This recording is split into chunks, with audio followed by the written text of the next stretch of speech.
দুর্গাপূজার রেশ কাটতে না কাটতেই উত্তর চব্বিশ পরগনার বেলঘড়িয়া এখন মেতে উঠেছে মা জগদ্ধাত্রীর আরাধনায়। ঐতিহ্য আর আধুনিকতার মিশেলে এবছরও বিভিন্ন ক্লাব ও সমিতির পুজো নজর কেড়েছে দর্শনার্থীদের। বিশেষত বেলঘড়িয়ার একাধিক মণ্ডপ থিম এবং কুমারী পুজোর মাধ্যমে এই ভিন্ন বার্তা তুলে ধরছে। আবার আমরা ক্লাব এবছর ২৬ বছরের বিশেষ আকর্ষণ শান্তির কঞ্চি। বেলঘড়িয়া ৯ বিটি রোড গভর্নমেন্ট কলোনির আবার আমরা ক্লাব এবছর ২৬তম বর্ষে পদার্পণ করল। তাদের এবারের মূল ভাবনা ছিল শান্তির বার্তা। গোটা মণ্ডপটি তৈরি করা হয়েছে বাঁশের কঞ্চি ব্যবহার করে।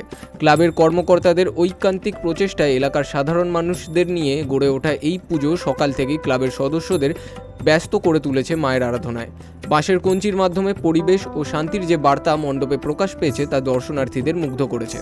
কুমারী পুজোয় নারী শক্তির জয়গান, বরানগর রামকৃষ্ণ দিগদর্শন আশ্রম। জগদ্ধাত্রী আরাধনায় বিশেষ মুহূর্তে নারী শক্তির প্রতি শ্রদ্ধার্ঘ্য জানাতে বরানগর রামকৃষ্ণ দিগদর্শন আশ্রমে অনুষ্ঠিত হল কুমারী পুজো। হিন্দু শাস্ত্র অনুসারে জগদ্ধাত্রী দেবী দুর্গারই অপর রূপ।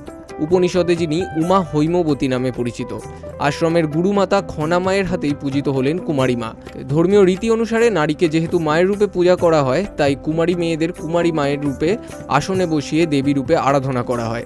ধর্মীয় আচার নীতি মেনে খনা মা কুমারী মাকে দেবীর আরাধ্যা রূপে ফুল ও পুষ্প দিয়ে পুজো করলেন, যা নারীত্বের প্রতি সর্বোচ্চ সম্মান প্রদর্শন করে। বেলঘড়িয়া জুড়ে মহানবমীর দিনে উৎসবের আমেজ অব্যাহত। অন্যান্য গুরুত্বপূর্ণ পুজো মণ্ডপগুলিতেও চলছে দেবীর আরাধনা।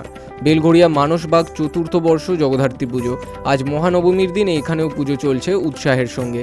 বেলঘড়িয়া ফিটার রোড ব্যবসায়ী সমিতির জগদ্ধাত্রী পুজো। ব্যবসায়ী সমিতির এই পুজোতেও এলাকার মানুষের ভিড় লক্ষ্য করা গেছে।